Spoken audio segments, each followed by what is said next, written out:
Good evening. I hereby call to order the December 15th, 2021 meeting of the Gaithersburg Historic District Commission. For the record, due to the COVID-19 pandemic, this meeting is being remotely telecast, so please bear with any of the bumps in the road that we encounter. For our roll call, please answer present when I call your name. Community Planning Manager Greg Mann. Here. Assistant City Attorney Eric Perla. Present. Planner 2, Chris Berger. Present. Commissioner Mark Feinstein. Present. Commissioner Rudy Morgan. You're on mute. Sorry, present. Thank you. Alternate Commissioner Olivier Cote. Present. Commissioner and Vice Chairman John Roddy. Present.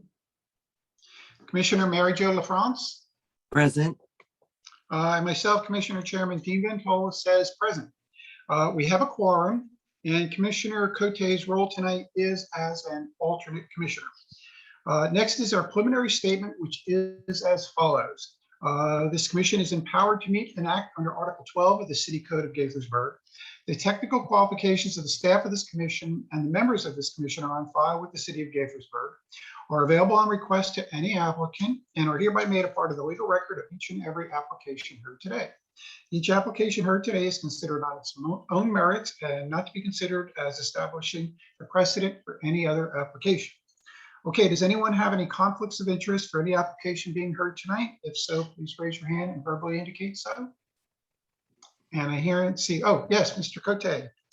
I don't think I'll be voting tonight, so I'm not sure if I have to say that, but I do know the Ramirez family that live at the corner. And since I'm not going to be voting, I'm not going to say that. I have to be impartial in my judging, but just to mention it. Wonderful, thank you. You're correct on every aspect that you just mentioned. I think it's nice for you to say it just for the record. All right, next then is we have approval of 2 sets of minutes. So starting with the first set, it's our September 22nd meeting. Does any commissioner have any corrections or additions to the minutes that they'd like to see made? If so, raise your hand and verbally indicate so. And I see and hear no one. Okay, so I'll just make a motion to adopt the minutes as written. May I have a second? Second. Okay, so let's go for the roll. Please say aye if you support the motion to adopt the minutes. Nay if you don't, abstain if you wish. Commissioner Feinstein. Aye. Commissioner Morgan. Aye. Commissioner Cote. Aye. Commissioner Roddy. Aye. Commissioner LaFrance. Although I was not here, I know that the meeting happened. I read the minutes, so I say aye. Wonderful, thank you. And Commissioner Ventola says aye, so that's 2, 4, 6-0. Motion passes. Next is our November 23rd meeting minutes. Does any commissioner have any corrections or additions to the minutes that they'd like to see made? And I hear and see no one. Okay, so I'll make a motion to adopt the minutes as written. May I have a second? Second. Okay, let's have a roll call. Aye, nay, or abstain. Commissioner Feinstein. Aye. Commissioner Morgan. Aye. Commissioner Cote. Aye. Commissioner Roddy. Aye. Commissioner LaFrance. Aye. And Commissioner Ventola says aye. So another 6-0, motion passes.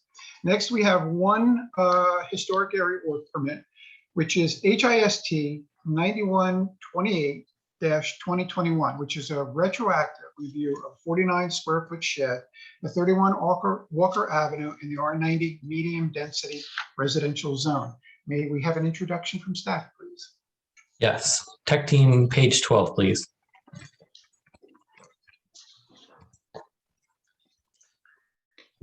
The subject property is contributing to the Brookes, Russell, and Walker Historic District. It's zoned R90, medium density residential. The application comes before the HDC in accordance with section 24-227A of the City Code. Next, page 31, please.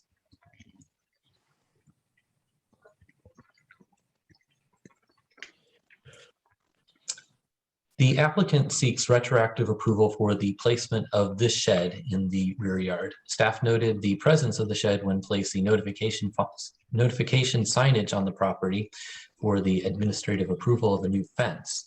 And staff notified the property owner that a hop and shed permit are necessary. The property owner promptly submitted both application forms. If we can now go to page 22, please. The shed measures 7 by 7 feet and stands 8.5 feet tall and is made of plastic. And next page, please. This is another view of the shed, again, showing the dimensions. And next page, please. And here's another look. Staff supports the shed. The property owners do not have a garage, so the shed is helpful for outdoor storage. At just 49 square feet and 8.5 feet tall, the shed has a minimal presence and does not negatively impair the historic or architectural significance of the surrounding historic resources. Staff notes that the shed must be located at least 3 feet from the property lines in accordance with section 24-163A of the city code. Recommended conditions included requiring the shed to be relocated in conformance with city code requirements. Right now, it's about a foot away from the property line, but the property owner has agreed to move the shed. Otherwise, the shed meets design guideline requirements for accessory structures, and in that it is located in the rear yard. As noted earlier, a retroactive shed permit also is required. Is there any questions? And I would add that tonight joining us, we have the property owner, Kathleen Ramirez. If you have any questions for her or staff. Welcome. Oh, I'm so sorry. Welcome, Ms. Ramirez. Would you like to add anything to what Chris has already said? No, and I wanted to apologize for not getting the permit beforehand. I have a 6-year-old. And I did something that she just described a week ago. She said, perceptive means when you don't know what you're doing and you look all around you and you copy what they're doing. So that's a case of, I just looked around, but yeah, I appreciate that. I should have filed this ahead of time. And I'll get that retroactive application in as well. Thank you for the opportunity. Thank you very much. Okay. So that's ownership. So then we can go, the public is now invited to speak. To indicate if you want to make a comment, if you're on a computer or a laptop, move your mouse to the bottom center of the Zoom window, and you should see a raise hand button pop up. Click on that button, then we can call on you. If you're dialing in on a telephone, please press *9 to raise your hand. And Chris, do we have anybody from the No, public? we have no attendees. Okay, all righty. Very good. So then let's hear from the commissioners. When I call your name, please state your thoughts and questions for the applicant. Commissioner Feinstein. I have one question. I'm assuming there's no pad or concrete underneath the shed, that it's just there and can be relocated without any kind of, there's no foundation or anything like that for it, correct? There is stone dust and pavers, Okay. but it's not fixed with concrete. Okay. Yeah, like everything, especially in a historic district, it's always challenging to do retroactive, approvals. We've always had that as an issue here in the city, and we're trying to do our best to avoid it. I understand this is a little bit probably more unusual in the sense that you probably didn't expect that a shed, like a playground or something like that, would require this type of approval. And I appreciate you coming before us now. I'd have more issues if it was not completely removable, but it pretty much is and so therefore it doesn't really disturb the historic fabric at all, in my opinion. Thank you. Okay, Mark, great comment. Thank you. Commissioner Morgan. With Commissioner Feinstein comment and question and the owner Ramirez answer, I have no comments and I have no question. Very good. All right. Commissioner Roddy. Nothing further. Commissioner LaFrance. Actually, I do have a question.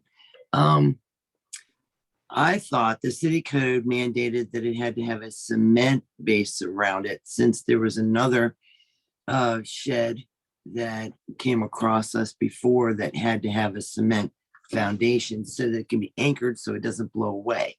So is the dust and the pavers, Chris Berger, appropriate and not a problem here?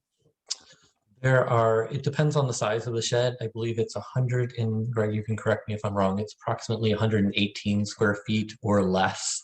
and then the tie down requirements are less stringent. So as is the condition, a shed permit requirement is required, and that will be reviewed by our residential plans examiner. So it would have to meet all requirements in that regard. So it will be reviewed by building permitting staff. Okay, thank you. I just wanted some clarification about that. Okay, okay, very good. Thank you. That was a great question.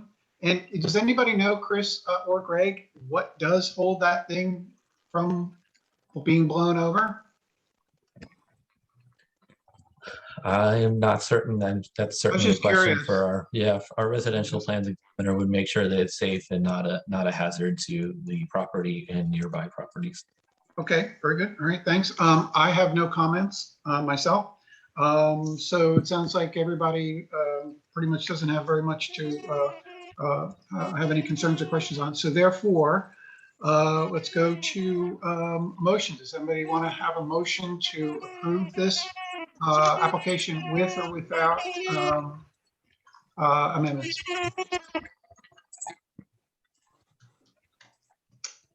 Need a motion to approve or deny the application from a brave soul. And if I know better, it's going to be Mary Jo. She's the only brave one.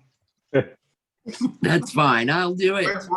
We're a group of cowards, Mary Jo. You're the only one every time. How did you survive without me? I don't We know. had a tough time, I must say.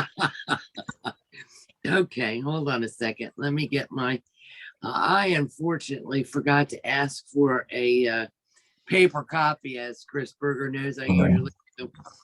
So I'm going to do this over my phone. So I think I have this. Take your time. If tech team Yeah. wants, they can actually bring a packet page 19. You can actually read the staff recommended motion. That would be great. Thank you. Okay. Let's see. I move that we approve HIST 9128-2021. Let's see, based on the exhibit submitted, the applicant's testimony, and the staff report findings and recommendations.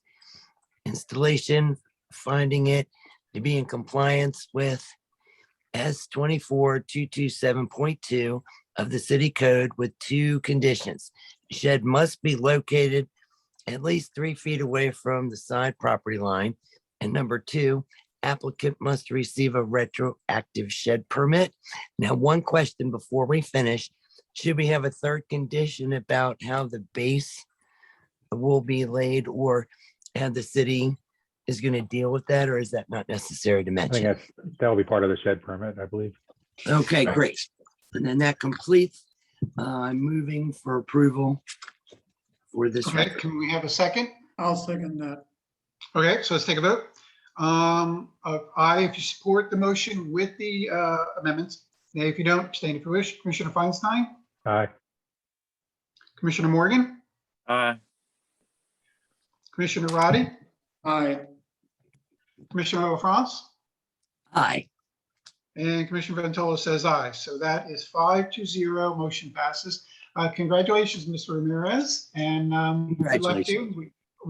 We all do believe you now own a beautiful, beautiful home, and we're delighted that you guys decided to move to that area. It's a beautiful area, beautiful home. So congratulations. Thank you very much. We love it. Wonderful. Okay, next then is we have 2 tax credit applications.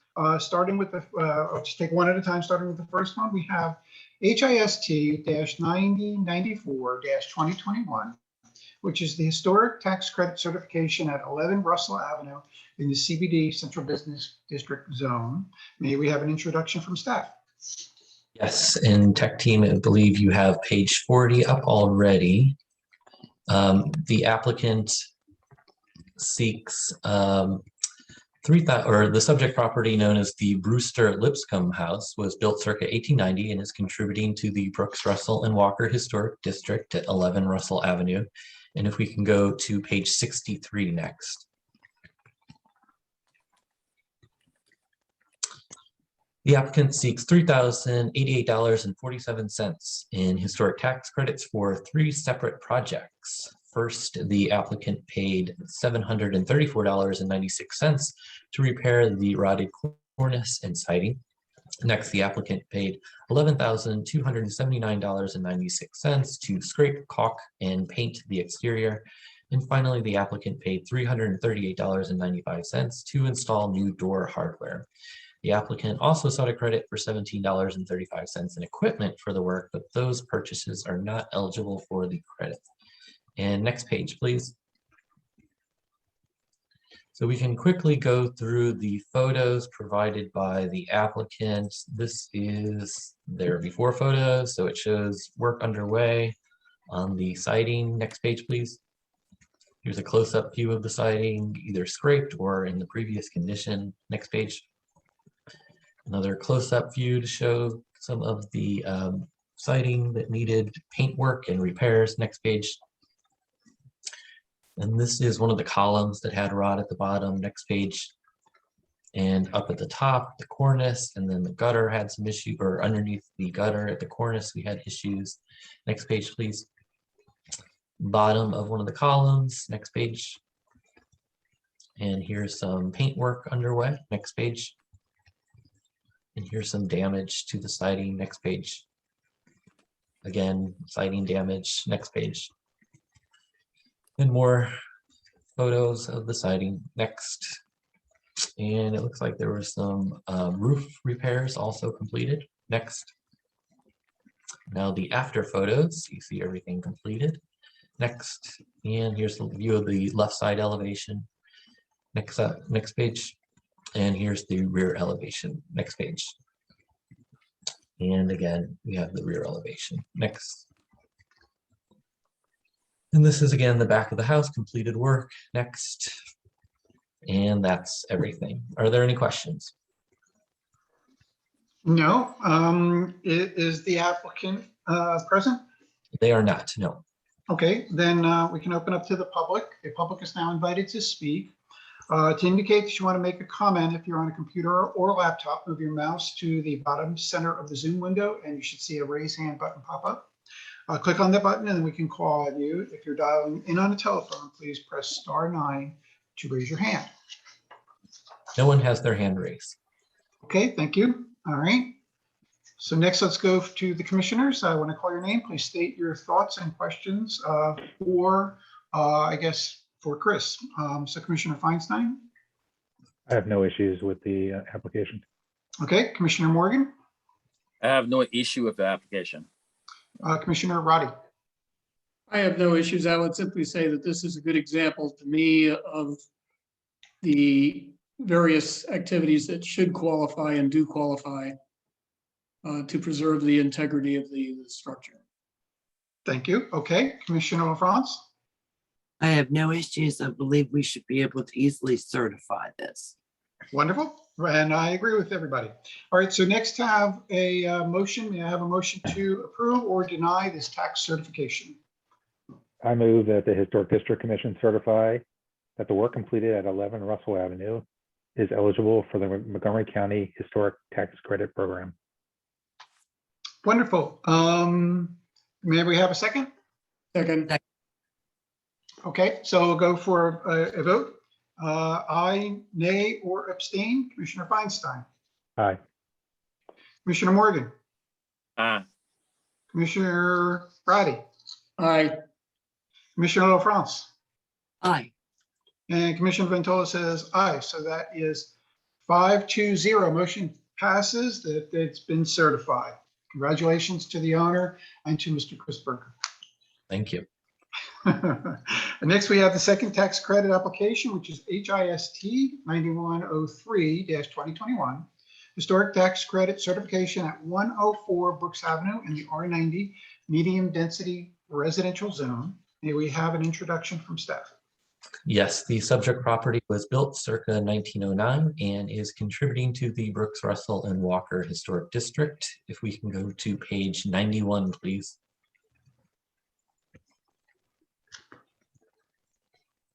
The applicant seeks $977.25 in historic tax credits for work completed on the front and rear porch roofs. If we can go to the next page. The applicant has provided a number of photos from the contractor that shows the work before, after underway. They also did some gutter work, which you see on the left photo. Right photo shows the new planking on the rear porch roof. Next page, please. And we see in these photos the shingle. These are all after photos, so it shows the new roofs on both the front and the back. The bottom right corner we know is the front roof because of the presence of the shutters next to the windows. So next page, please. Again, here's some photos that shows the top two are completed work. I believe the bottom left is before, and then bottom right corner underway. Next, please. And there's work underway on the left side photo and as well as the right side photo. Next, please. And here's the new planking on the rear porch roof. Next. And again, new planking. Next page. And here is that work after the old planking was removed. Next page. Here's it underway, and the top right photo shows the previous condition, what was removed. Next. And a close-up view of the planking that was removed. Next page. Again, same thing. You can see on the left side photo there was significant rot on at least one of the boards. Next page. And again, here's some additional rot. Next page. More of the same. Next page. And yeah, showing some rot underneath. And next page. So that is that application. Are there any questions? No, is the owner available? They are not, no. Okay, Mary Jo, you seem to have your hand up. I was just curious, wouldn't it have been more appropriate for that roof to have been a metal roof? And why was it asphalt shingle unless they were just replacing in kind? Question. They were replacing in kind. So I don't doubt that perhaps originally it was a metal roof, but I'm sure long ago it had switched over to asphalt shingles. Thank you. That's a good question. Very good. Okay. All right. So next then, the public is invited to speak. To indicate that you want to make a comment, if you're on a computer or a laptop, move your mouse to the bottom center of the Zoom window, and you should see a raise hand button pop up. Click on that button, then we can call on you. If you're dialing in on a telephone, please press *9 to raise your hand. And no one has their hand raised. Okay, thank you. All right. So then let's go to the commissioners for your thoughts or questions. Commissioner Feinstein? I do have a follow-up question to Mary Jo's question. Because it's an ahistoric material, the asphalt shingles, and I understand that it's a replacement in kind, are there any limitations to getting tax credits for replacing something that's not, not historic, not really contributing to the house with something in kind? Are there any limitations? Correct. No, since it is an in-kind replacement, even though it's not the original material, it's still eligible. I'll give you an example. If someone built an addition to a historic property this year, and then the following year they, painted, that would be eligible as long as Okay. it's on the property. Yeah. That's a good question. That's all I have. Okay, Commissioner Morgan? No question, no comments. Okay, Commissioner Roddy? No question. And Commissioner LaFrance, do you want to have anything further or explore your thoughts further? Nothing further. Thank you. Okay, and I don't have any issues or questions myself. All right, so next then is, may I have a motion to approve or deny this tax certification? I move with the exhibit presented and with staff recommendation that Historic District Commission satisfied that the work completed at 104 Brookes Avenue is eligible for Montgomery County Historical Tax Credit Program. Thank you. Any second? I'll second it. Thank you. All right, so let's take a vote. Aye, nay, or abstain. Commissioner Feinstein, Aye. Commissioner Morgan. Commissioner Morgan, do you want to vote on the certification? Is yes, you approve? Yes, yes, I approve. Okay, good. All right. Commissioner Roddy, Aye. Commissioner LaFrance, Aye. and I say Commissioner Ventola says aye. So that's another 5-0. Motion passes for the certification. So congratulations to the owner and to Chris Berger. Next then is we have staff approvals update. So Chris, it's all yours. Yes, we're going to go through the administrative approvals completed by staff, starting on page 105, please. So this is 104 Brookes, and they removed a tree with HIST 8737-2021. Next page, please. 105 Mean replaced their front door with HIST 8837-2021. Next page, please. 22 Brookes replaced their side entry railing, and that was application HIST 8887-2021. Next page, please. And yeah, that was another photo of the side railing. Next page. And that's more related to the approval. Next page. And this is the Arts Barn. They received approval for a sign with HIST 8986-2021 on the, looks like it's on the rear elevation there. Next page. And here's what that sign looked like. Oop. And that, yeah, there's the sign. Next page, please. And 108 Chestnut Street replaced their wood windows almost exactly in kind with these windows, HIST 9018-2021. Next page, please. We had 2 trees that removed at the Crown Farmhouse. If you remember, the HDC approved the garage there, and to make way for that garage, 2 trees needed to be removed. Next page, please. And this shows those 2 trees. One of them was not in great condition. Next page, please. 2 trees were removed also at 111 Chestnut Street as part of HIST 9085-2021. Next page, please. And 2 trees were removed as well at 12 Walker Avenue with HIST 9116-2021. And next page. And that's one of the trees that was after it was cut down. Next page, please. This is 118 Russell Avenue. You can't tell too well, but they installed a fence where the black line is at the back of the property. That was HIST 9025-2021. Next page, please. And that's what the fence looks like. Board-on-board fence, so met design guidelines. Next page, please. Talked about this one a little bit ago, 31 Walker. They're going to replace their existing fence, and the application is HIST 9122-2021. Next page. And again, this shows the location of the fence in the rear and side property. Next page. And that's what the fence is going to look like. And next page.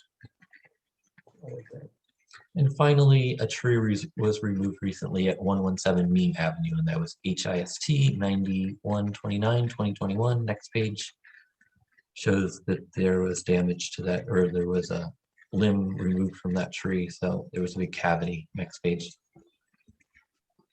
And that was the tree. So that summarizes the administrative approvals. Are there any questions? Nice. No, other than thank you for briefing us, but also thank you for taking over our workload. You're very welcome. Okay, still on staff.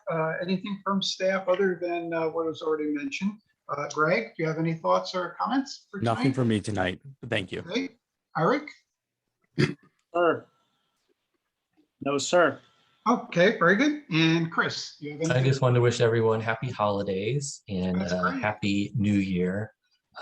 Chris Norris, our great tech team guru, informed me that next month marks 2 years since the last in-person HTC meeting. So it's been quite a while. Really? 2 Seriously? years already. We didn't We've meet. been enjoying this for 2 years? Yeah. So it's been a while. That's a shock. That really is a shock. All indications are that next month's meeting will also be virtual, but I don't know how much longer after that.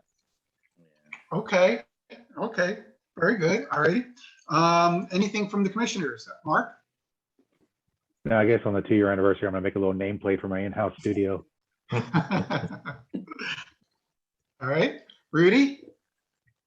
Nothing. I'm just gonna improve on my lighting. Maybe get more creative because I don't know how long we'll be doing this. Olivier? No comments. Just Merry Christmas and Happy New Year to everyone until we see each other. Thank you. Wonderful, thank you. Mary Jo, or I'm sorry, John? Same thoughts from me. Okay, very good. Mary Jo? Okay, so sorry, guys. I got to make up for some lost time here. Uh-oh. I promise I'll be brief. First thing I want to do is apologize that I couldn't get this to tech in time, but I wanted to share with you. This is a picture of 414 East Diamond Avenue with the pink asbestos siding removed. And as I had surmised some time ago, that the original siding was in fact underneath the asbestos. So I thought that would be interesting to share. I know we can't really discuss it, but I thought you'd be interested in a visual aid. And then, Is this the the second- project I'm thinking you're talking about? yes, the pink house. Uh-oh. Oh my. All right, so that's it. Visual aid over. The second thing I'd like to bring up, and I believe I brought it up before, but I still feel it deserves some more discussion. And maybe I mentioned it tonight, we discussed it another night.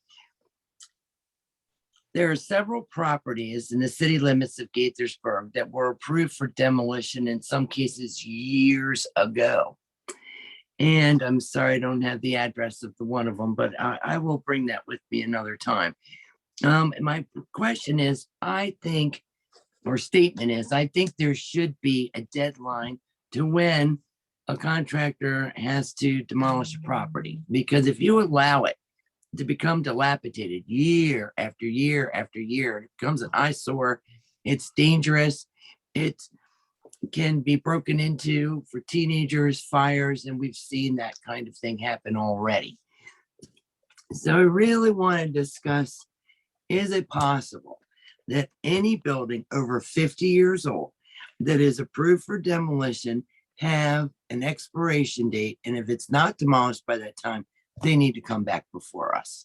Because who knows, maybe new information will come forward. Maybe we won't approve it a second time. Maybe we will. But it shouldn't be allowed to sit as an eyesore year after year after year. And that's all I've got, guys. Other than happy holidays to everybody and thank you. Well, I have good news for you on that front. This was not brought up at last month's HTC meeting when we looked at the text amendment, but since that meeting, that issue was discussed by staff, and it was subsequently added as a proposal to the text amendments that are going to the mayor and council for sponsorship on January 3rd. So we're adding a limitation. It's going to match what it is for a historic area work permit. They're good for 2 years with the ability to get a 1-year extension. So that is what we're proposing for demolition reviews as well. So they can't linger indefinitely. Excellent. Oh, I'm so excited. Thank you. Thank you. That is great suggestion, Mary Jo, and you got beaten to the punch that you guys already thought of that and brought that up. So thank you, Chris and Greg and whoever else was involved in that, because that Eric does was involved. What's that? Eric was involved as well. And Eric, thank you very much. Was that your first official movement here? Yeah, it was the first HVAC Wow. project that I had. Wow. Well, you did great then. All right. Other than happy holidays to everybody, we are adjourned.